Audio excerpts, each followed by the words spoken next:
Hello, in this video we are going to do some practical work in Python which will be helpful in deep learning. There will be two concepts I will be covering today. The first one is the vectorization and the second one is the broadcasting. So what is vectorization? Vectorization is an art of getting rid of explicit for loops from our code to speed up the process. So the main focus is that we want to minimize the use of for loop. In fact, we want to eradicate for loops from our code such that our work gets speed up. So I will show you one practical now. So let's find the difference in the time taken for executing a dot product function using a for loop versus the vectorization technique in Python. There will be two libraries used for this practical. Those will be NumPy and time. NumPy library is imported using this command import NumPy, and also we will be using alias name, so as np is appended, so whenever we want to use NumPy now we will be using np. This statement a equal to np dot array 1234. So this is how we declare a 1D array. We will be printing this array, it will be this one, and then we will be using this function numpy.random.rand function.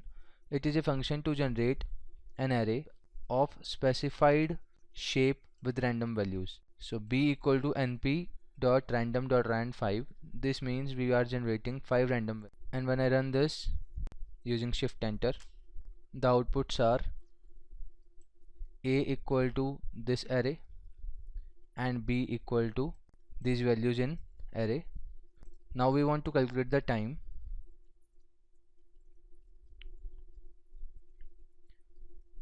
Import time, generating these two arrays of 10 million values each randomly.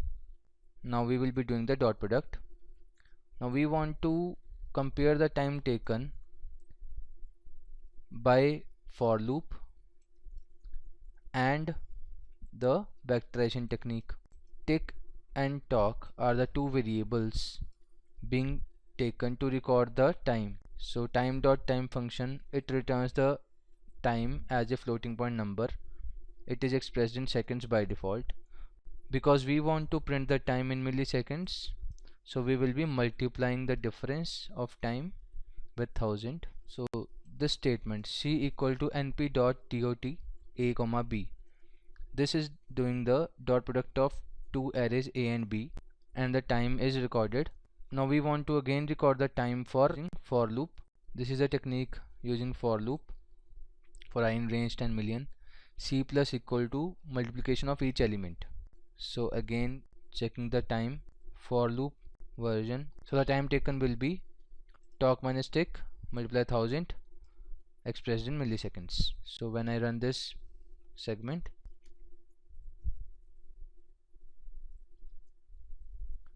we can see the difference between the vectorized version time and the for loop version time. We can also match the values. The values are exactly same up to 6 decimal places. The time difference is huge. This is the reason why we want to use the vectorization in our deep learning, because we have huge size of images. Now why we need vectorization? Suppose we have an image of size 1000 cross 1000. So if we flatten this image into 1D array, it will be 1 million, 1. Now suppose we have 10,000 images of same size and we want to traverse every pixel of the image, and all the images should be traversed.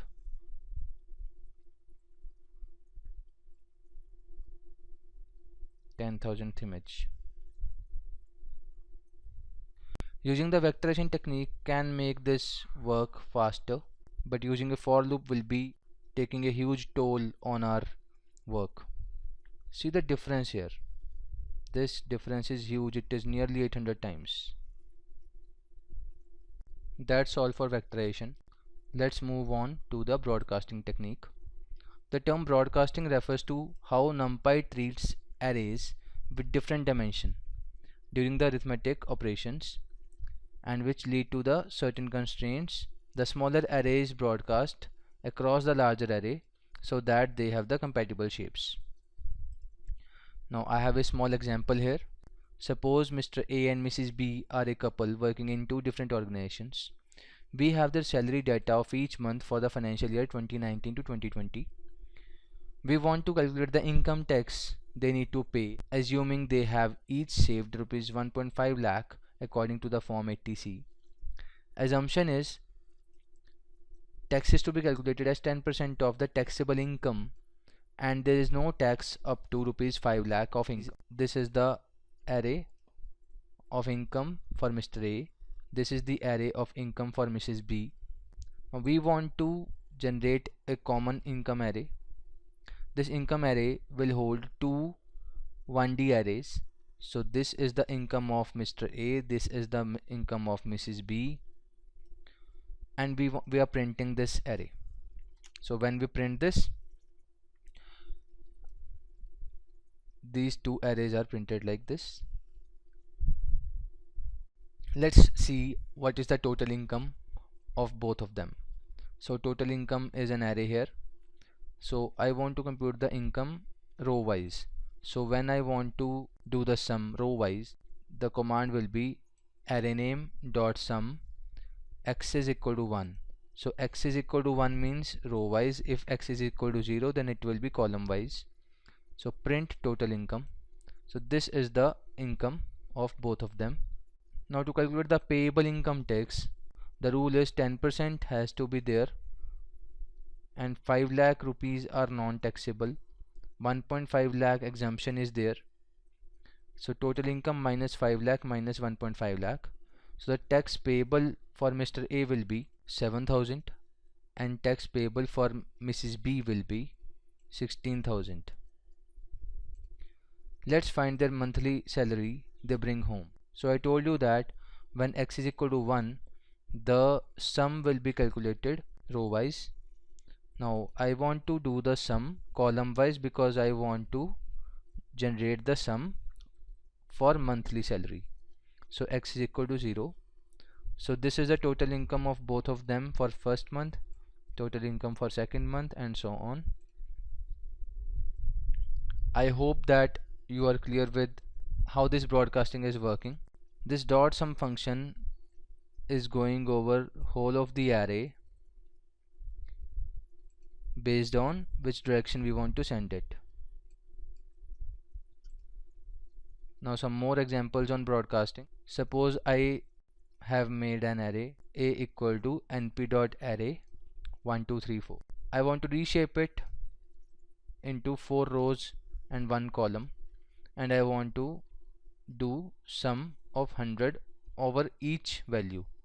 So when I run this, I had this array called A,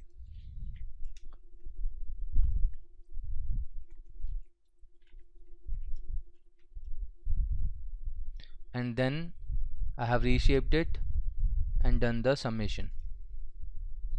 So these are the two arrays. Initially it was like this, and then after reshaping and doing the summation using the broadcasting technique, this 100 is sent to every element. So 100 plus 1, 100 plus 2, 100 plus 3, and 100 plus 4. Similarly, initially the array is 1 2 3 4 5 6. I want to reshape it. I want to reshape it with 2 rows and 3 columns. We can see clearly that initial array 1 2 3 4 5 6 is printed like this, and then after reshaping in form of 2 rows and 3 columns, our array becomes this one. 1 2 3 is the first row, 4 5 6 is the second row. Then we want to generate another array which is a 1D array, 100 200 and 300, in the shape of 1 row and 3 columns. So B array is this one. Now we want to do the summation. When we do the summation, the rule is that smaller array will take the shape of the bigger array. So this summation will be, this 100 will be added to 1, 200 will be added to 2, 300 will be added to 3. Similarly for the second row, 100 to 4, 200 to 5, 300 to 6. That's how broadcasting is done in this case. We can see one more example here. In this case, we have initial array 1, 2, 3, 4, 5, 6, and we have reshaped it into 2 rows and 3 columns. In array B, 100, 200, the reshaping is done using 2 rows and 1 column. So A and B arrays are this one.